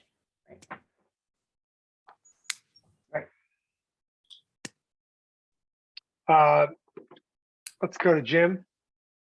Susie, do you have a sense of how enthusiastic Leverett and Pelham are about this $44.7 million deal? I haven't heard from Leverett recently about whether they're gun-ho for this or not, but I rather suspect they wouldn't be. No, I just wonder if you. This was just a Shutesbury select board meeting he appeared at. And whatever happened with the regional school back in what was that, March? No other town posted an objection. That doesn't mean they're enthusiastic. We don't know where they are right now. Somebody could find that out. But no, it wasn't part of our discussion. Oh, Becky has her hand up. She might know. I was just going to say that Doug met with Leverett 3 weeks before he met with Shutesbury. So he's going town to town, feeling everybody out, trying to, everybody's giving feedback about where their sensitivities lie and how much they can do. So it's up in the air. Well, Okay. so we should have a particular discussion of our own, these are just suggestions that are on this chart, but we could come up with a discussion for ourselves, and we should probably try to do it, maybe this fall. I'm wondering if we might try to meet with CPC on that December 21st open date, just to get a sense of their perspective. Like, I know we could look it up, but like how much funds do they have, and what other sort of projects are in the pipeline, and sort of what their reaction is to this suggestion. Becky? It's during November, I believe, and into December that they get their first preliminary requests. They're not full requests at that point. They're just letters of interest, basically. So they won't know. I mean, they know right now, say I believe their balance is around 320,000. Okay. But they won't have specifics about other requests that early. George? I would also say that we probably want to meet with the capital planning committee before we meet with the CPA, so we can see what we're facing. So as we try to figure out how we're going to fund everything that the capital planning committee approves, how does this fit into that? In other words, we might need more of the CPA funds because we have Right. sure. In town. You're right. You're right. Jim? Is there any limit to how much money we can take out of the CPA funds for this or not? I don't know. There is. There's a limit? What is it? Well, it depends. There's 3 different funds, the housing and recreation and the other 2 funds. And then you've got the open. So those are 10%. The other 70% can be used towards different projects. So it's an ongoing calculation where the balances are, Jim. It's not. No. So it's 70% of the current balance. Is undesignated, so it can be used towards say the open space. The open space at this point, I think, is close to 0. It's been, on recreation projects, it's been used heavily. Housing projects, not so much. So that's the kind of questions we could get the accountant to tell us about, the breakout of the different funds and what's available. And have that information come to FinCom ahead of any CPC or capital planning meetings. But George, I was also waiting till capital planning to figure out the CPC piece is really late. I think it's got to be after November, but before March.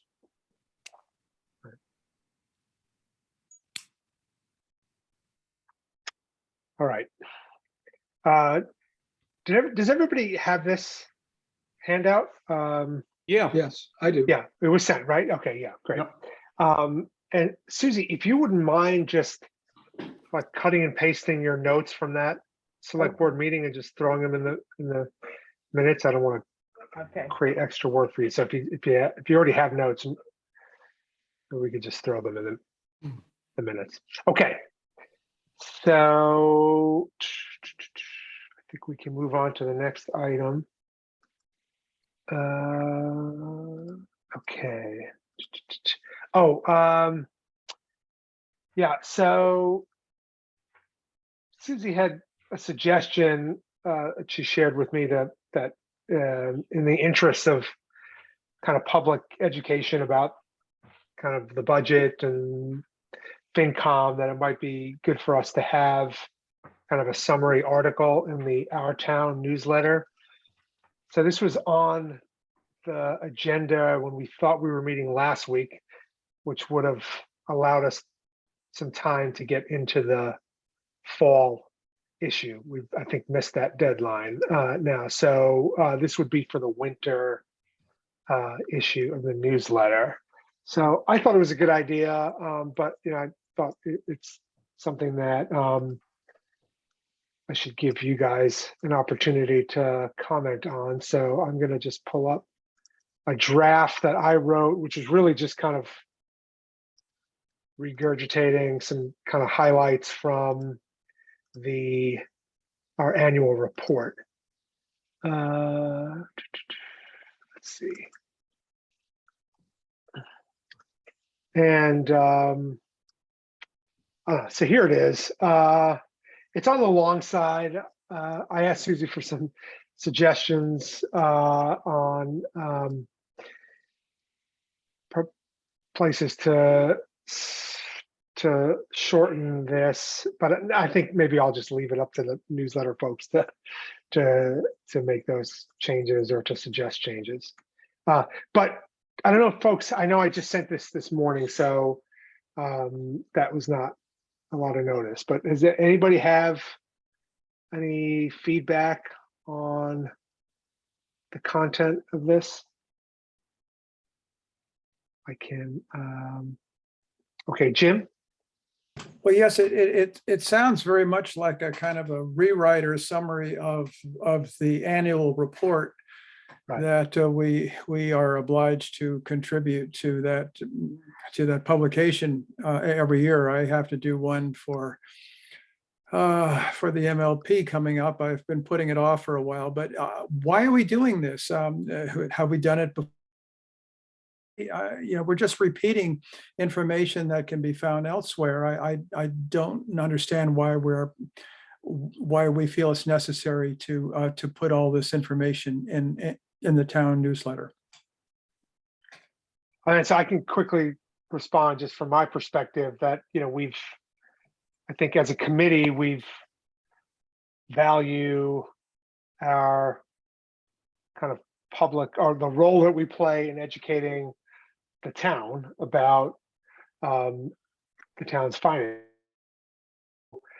It absolutely is true that this is kind of regurgitating information from the annual report. I don't think everybody, even everyone who attends town meeting, necessarily spent a lot of time, reading the report at town meeting. So I just think, there's no other justification other than I think it's in the interests of the town, of our committee, to educate the public as much as possible about the town's finances. So that's really all there was to it. Susie? And our report doesn't come out till next town meeting. This is a way to give for people that didn't come to town meeting and pick up the report copy that was loose, and B, won't see this, the annual report until at town meeting, or probably they're not going to read it during town meeting. So it just occurred to me that there's an incredible lag of information. And if we want people to understand how the finance committee works and some of the highlights, we should get it to them in our town along with other information. Otherwise, they won't see anything about FY23 until the annual town meeting for FY24.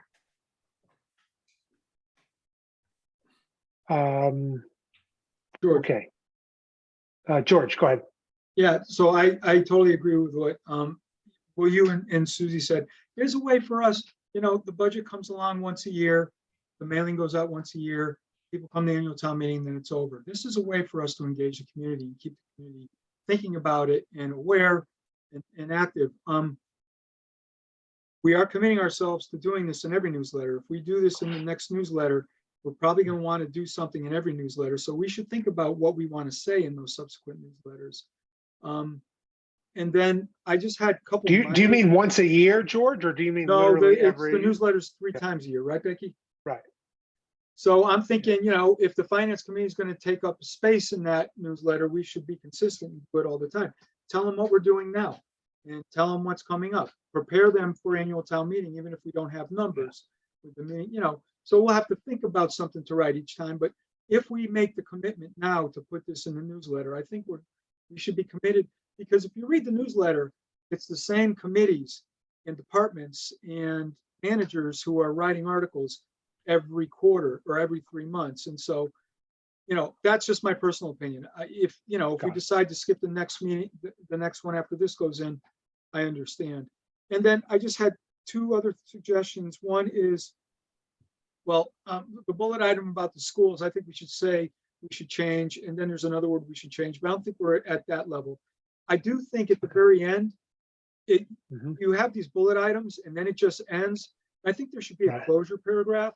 And it could be Yeah. something as very simple as we are currently starting the FY budget process. We're waiting the results of the school roof engineering study. We anticipate a special town meeting, something. I think those are key things that are coming up. And so it just seems to me we should have, some kind of closure and a little Yeah. information about Yeah. what we're doing and what's coming. Yeah, sure. And then maybe an invitation to participate in future meetings. Yeah. Right idea. Yeah. All right. No, that's a good suggestion. Jim? Yeah, I I'm sorry, think, Jim Walton. Yeah. yeah, I'm thinking, we talked about this earlier about how trying to engage the town or have more people in town have a better understanding of the finance side of the town. And this is just one more way to do that. So I think, again, we had the discussion about, are we reaching out enough and do we really understand what the town needs? I think this goes along the ways of stimulating anyone. I don't know how big of a circulation, how many people read this, but that this should stimulate in our town, our fellow town people's minds, ideas on our various costs and how we do things, and maybe create questions, if they do have questions about, okay, why are we doing this? And maybe it allow for more engagement from people that do really have some concerns or questions or whatever about our finances and how we go about doing this type of stuff. Mhm. Okay. Jim Hemingway? Yes, I think it all sounds quite fine, but I think you got to boil this down. This is much too long to put in, an issue. It's a lecture. It's a book practically, and if you know anything about how much people read articles and how far they get into them before they just sort of turn the page and go on to something else. I mean, no one's going to really spend a lot of time studying this. I think it's maybe spread it out over various issues or something like that. But this is just too much to try to cram into one Our Town newsletter, I would say. Yep. I hear you, Jim, and I had sort of the same, like as I was writing it, had the same concern. I guess I thought I would kind of lean on the advice of the newsletter editors themselves. But yeah, I hear you. Susie? Because we are not getting it out in the edition that the deadline was Yeah. September 8th. We have time before the winter one Mhm. to hone this to what we want it to say. And, George may be right that we should use the town newsletter to encourage people's participation. So maybe this summary somehow gets shortened, and then that's the encouraging part. We can also direct people to a link that they can look up more information, more detailed information. I think some of the stuff that AJ has put in here helps show people that there are parameters for developing the town budget, and those are mentioned here. I would like to suggest a couple people volunteer to just take this idea, maybe take this draft or work from it and get the something drafted, and then we can get it into the winter one, and I will take responsibility to find out what the framework of the timeline for the winter one is.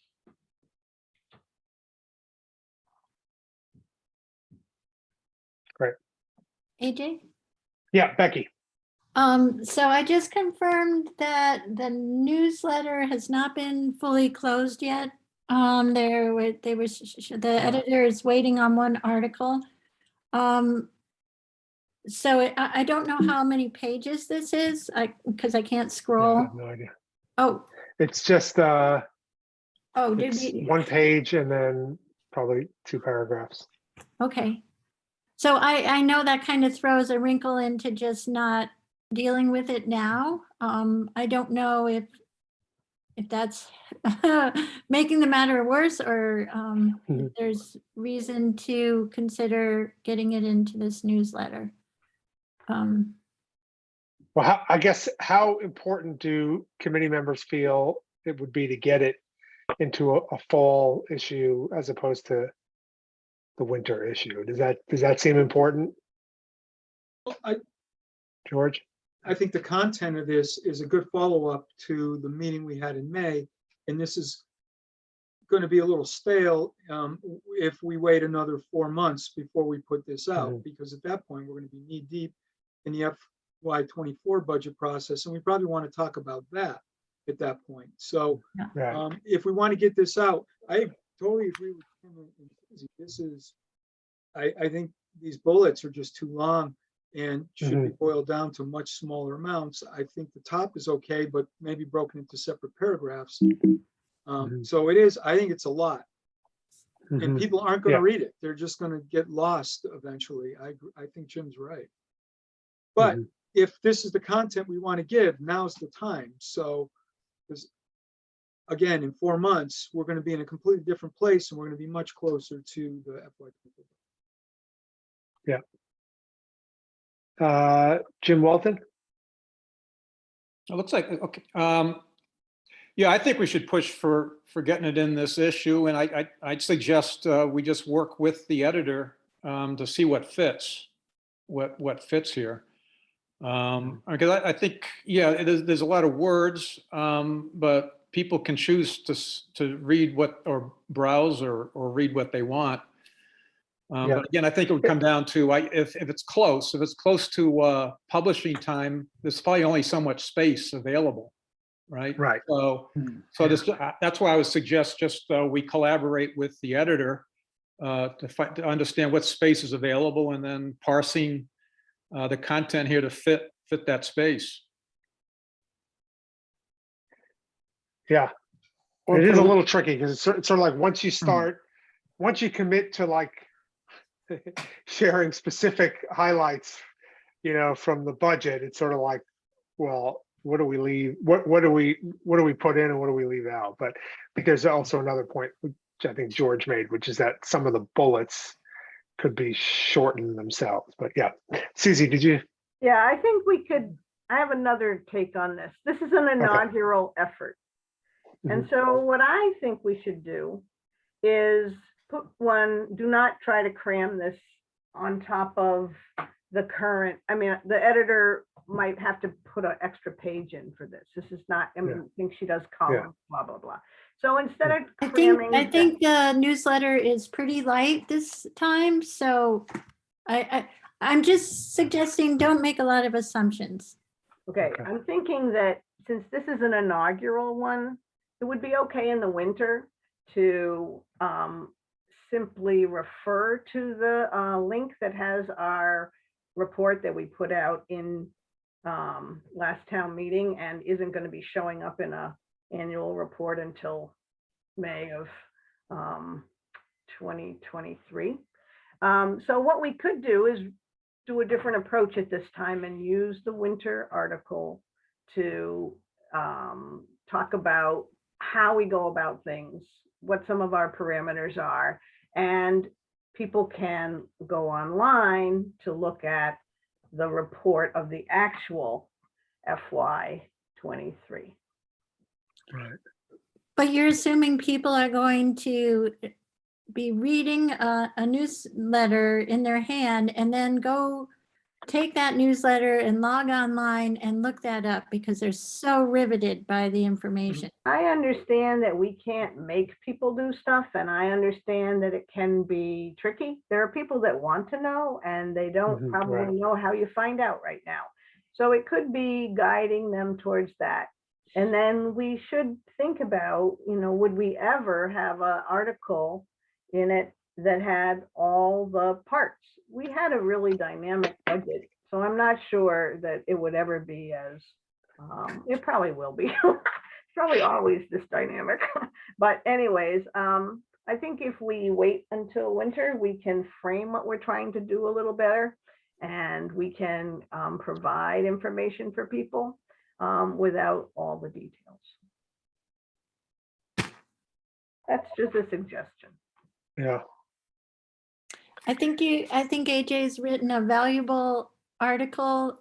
I think people that don't make it to town meeting always wonder what they missed and what's going on. And I think this one, it's not the winter, it would be the one now in the fall, where they could catch up and have a sense of what has happened last time and what's going forward. A lot of people still ask me about the town's rubbish, and knowing how, I think it's pretty remarkable how we were able to fund a massive increase in that hauling line.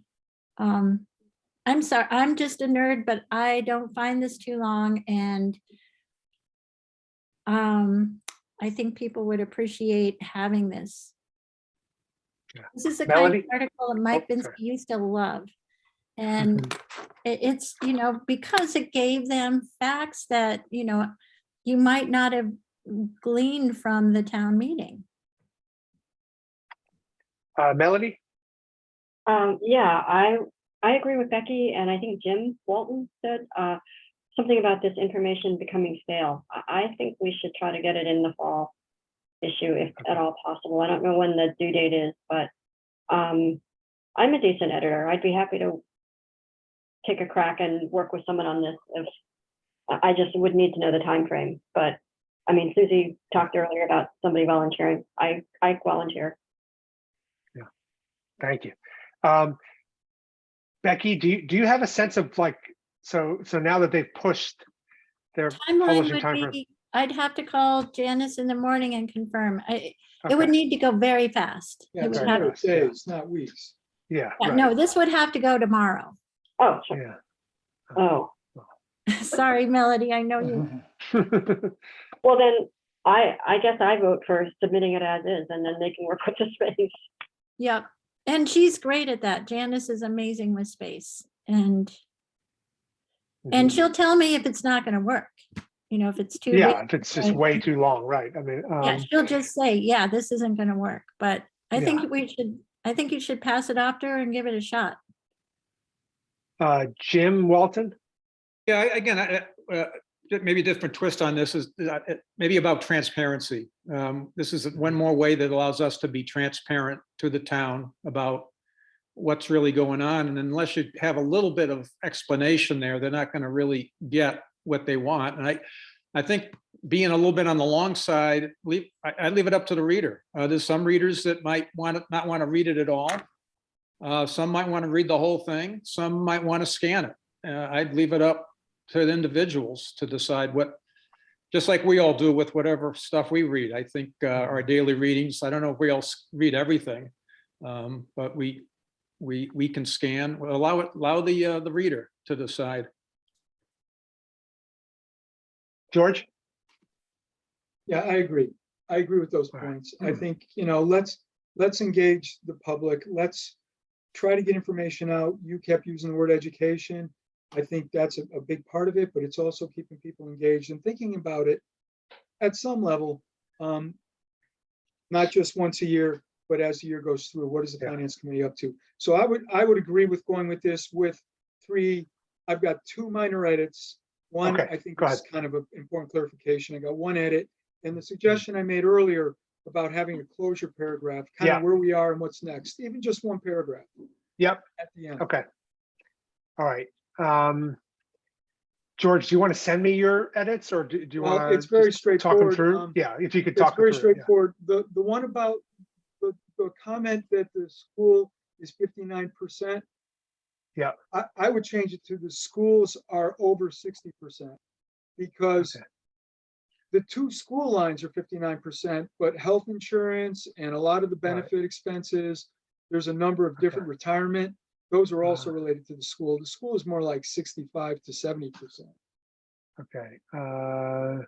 So over Expense,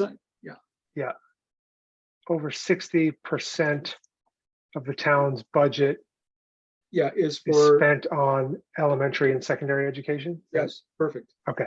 All right. And then a minor thing, just a clarification, and you don't have to make change if you don't want to. Down below where we talked about the personnel board, there, it said that, yeah, it's, so the very second to last sentence says neighboring municipalities paid for these positions. So for town Yeah. employees against what neighboring? It wasn't really neighboring municipalities, it was Franklin County municipalities. Okay. What, Franklin County, what, for Municipalities. town employees against what? That's Franklin County towns, Sorry, say that again? or Franklin County towns.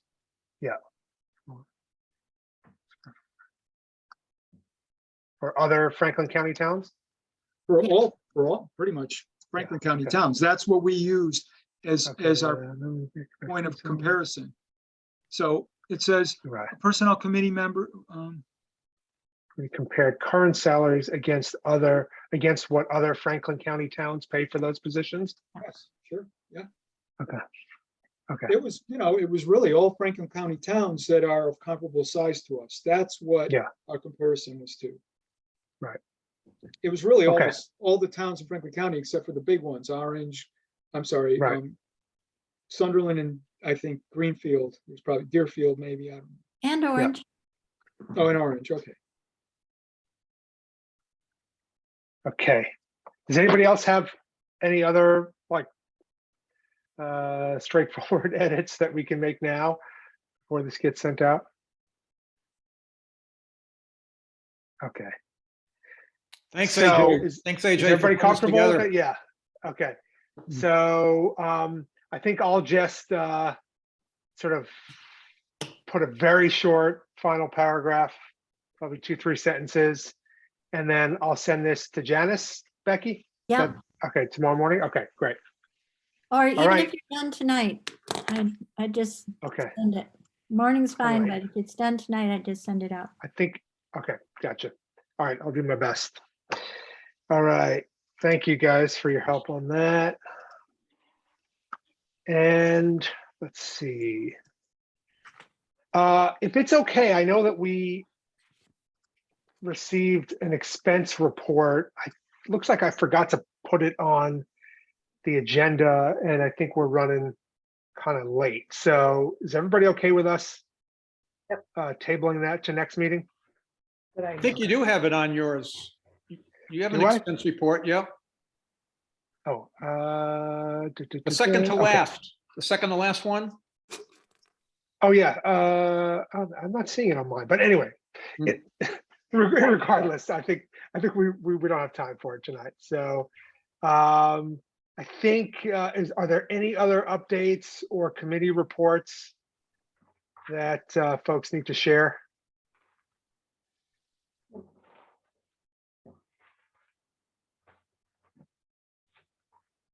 It's been a quiet summer. Yeah, Melody, what's going on with the personnel committee? What are we doing? You're meeting tomorrow night. Yeah, night. School committee's meeting tomorrow night. I guess we haven't really done much in the last Mhm. meeting. It's pretty much the same as what we've been talking about. You did work on the fire chief's job description, a lot of work on that and letting that out. We're kicking around the idea of a policies and procedures manual for the town, asking department heads to develop those. But we're in the very preliminary stages. It's really just talking. We're looking at options for doing that. And we're going to be talking about options for that. So that's something that's new that's come up. And it's really more of a longer range concept, but one that we see value in. Is that to Suzie? replace the one that you had before? Is Well, there, we have the handbook. oh, so not the handbook, something else. So this would really not even be a personnel board thing. And so we're kind of looking into how policies and procedures are prepared, what's the purpose, how are they used, just trying to understand them. And we are considering if we find value in them and we think it's a good thing for the town to have, we might be making a suggestion to the select board that managers be requested to prepare policies and procedures within their department. And along with our suggestion, if we do it, is we would like to have a process that they could use and that they could hand to the department managers to make it as effective and as, I'd say, as simple as we can for them. Because it's always the last job that everybody wants to do, I can tell you from experience, but it could be a very valuable tool. And we came about this decision because of the fire chief change and understanding what the fire chief does and making sure when a manager in particular leaves a department that new managers coming in, especially if we lose one suddenly, that a new manager coming in can go to a reference guide of what's being done in that department, the big things, and how do we get them done so that things don't fall through the cracks. More on that at some future meeting. Okay, great. Thanks, George. Melody? Just a quick question, and maybe I missed it because I missed the last personnel or this meeting. I'm just selfishly wondering, is there any update on the Lox Pond culvert work? Becky? Next year. It's Yeah. being delayed into a year from now. So next fall? Yeah. Okay, thank you. It's in the minutes. Sorry. I And missed that. Okay, Yeah, Yeah. speaking of, I'm sorry. go ahead, Jim Walton. Yeah, I'm sorry. Yeah, speaking of that juggles my brain a little bit. What about the school roof? Is there anything new Good with the question. school roof? I know we had talked about, the state we're still working with the state on different options and whatnot. Is there anything new to report there? we submitted, we might be hearing in early October. But From it's MSBA. also, I'm sorry, from the state grant. We should be hearing from. but So I it's not, I doubt anything's gonna happen. right, we're not likely to get it. And how's the Say that engineering again? report? We're not likely to get anything? Is that what, Correct. that's what we're hearing? Yeah. And And while we're that's on the why, school, I'm sorry, George, what? no, I was gonna say, before we leave the school roof, I just have another question, but go, Becky. Well, why don't you ask your question? So when are we expecting the engineering study to be complete? And are we still anticipating a special town meeting for We're funding the roof? anticipating probably the end of November. And the engineering report will be in our hands when? Well, potentially on the end of November. We don't have a date yet. Okay, and so then a special town meeting will be subsequent to that? Yeah. Okay. Yeah. And then I had one question I also wanted to ask about ARPA funds. And it's my understanding that the select board had reached out to all department heads and asked them if they had any specific requests for the use of ARPA funds. Is that true? And if Yep. so, what kind of feedback did they get? In July, we met with department heads and committees. We have major requests from the MLP to build out everybody who's left in town. We have, the select board has voted on two items. They voted $300,000 to go to the school roof. And they have voted some funding for the for all the additional work being done on Lotto 32. And they voted tents, the tent at town meeting and some new tents for the town clerk. The other items are still being evaluated. We have, which the new energy committee made, they have requested a number of items, but they had no dollar amounts for any of them. So they're sorting out whether they're really pursuing requests at this point, or they can take their requests as grant proposal, go after grant money instead of the ARPA money for what they're looking at. Which brings up the other thing I'm working on is Green Communities grant application in by early October, in just a few weeks. I've had consultants at the school. Potentially, we do not have up-to-date lighting at the school. We don't have LED lighting in the school, which could be a large savings for the town. So we're hopeful. to get that piece funded. And the second piece is the building envelope. The analysis of the building envelope has not been completed yet. But having been there with the consultant, there is a huge amount of work that needs to be done at the school regarding the building envelope outside of the roof. But so we're hoping potentially to get a $200,000 grant, Green Communities grant, to address those two energy related issues at the school, which would be perfect timing if we're moving ahead with the new roof. If we can combine all those, the work on all those things, they'll be mutually beneficial. Jim? Becky, how certain are you that ARPA money can be used for lot 032 cleanup and all the environmental testing that needs to be done? In my reading of the original way that the government wanted ARPA money to be used, that certainly wasn't among them. Whereas, and of course, I'm speaking now for the MLP, we would like the ARPA money was specifically to be used for, for broadband access and what, and all of that. So I'm just wondering, whether money could really be thrown at all the work that needs to be done on lot 032, whether that's legitimate or not, or whether the government would approve of that. I believe it would 100%, because they changed how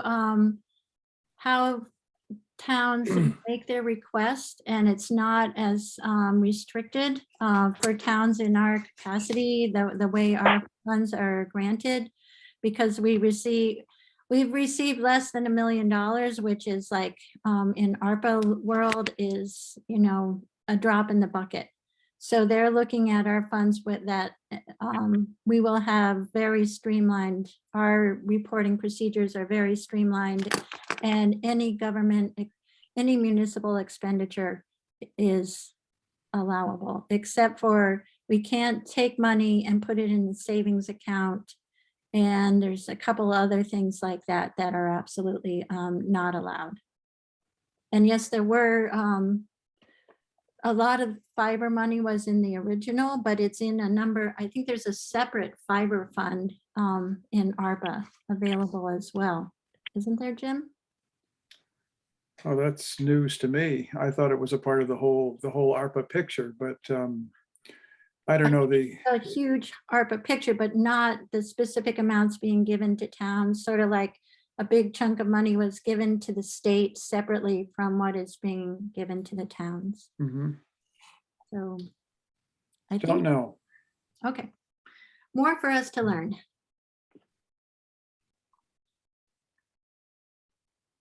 Great. Any other updates? Okay, let's quickly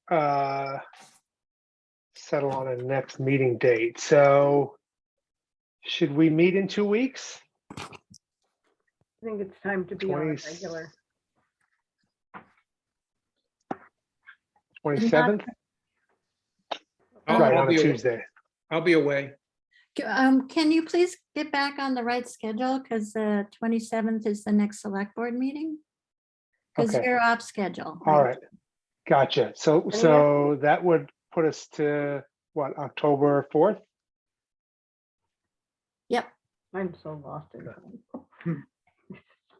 Okay, October. Does that work for everyone? I won't be able to join. I'll be away. Okay. All right. Yeah, George will it's- be away. Yeah, I won't be around in October. What's that? What's that, Becky? And George will be away too. Ooh. The whole month of October. Oh, you're going to Nepal, aren't you?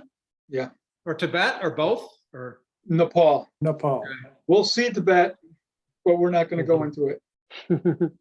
So 5 people tentatively will be here on October 4th, Tuesday, at 6:30. Quorum is 4, right? Yeah. Okay. All right. The other, we could meet next week. And then, no. What would be on the agenda? What would be? on the Sorry, bad agenda? idea. Yeah, I think Jim will I mean- already be away. Yeah, I will. Okay. Where are you going, Jim?